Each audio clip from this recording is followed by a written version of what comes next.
মুসলমান পরিষ্কার ভাষায় ঘোষণা করতে চাই, এই 92% মুসলমানদের দেশে আল্লাহর নবীর খাতমে নবুয়ত অস্বীকারী কুখ্যাত কাদিয়ানী সম্প্রদায়কে কাফের ঘোষণা করবেন।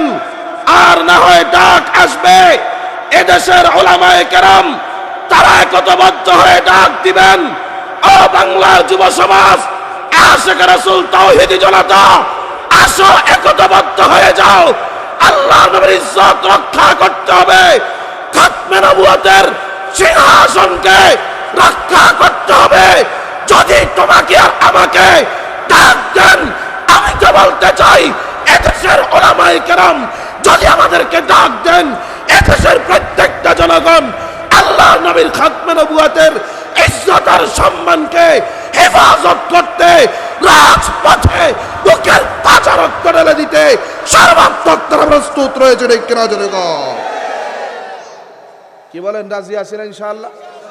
কারা কারা রাজি আছেন দুই হাত দেখান তো। আল্লাহ সকল ভাইকে কবুল করেন, সকল বলেন আমিন। আরো জোরে কর না আমিন। বলেন তো, আল্লাহর নবীর জন্য আমার জান কোরবান হবে, এর চাইতে খুশনসিব আর কিছু হতে পারে?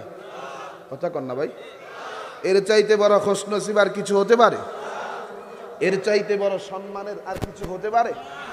ওই আমার সাথে আপনারা সবাই কথা বলেন, জবান খুলে কথা বলেন।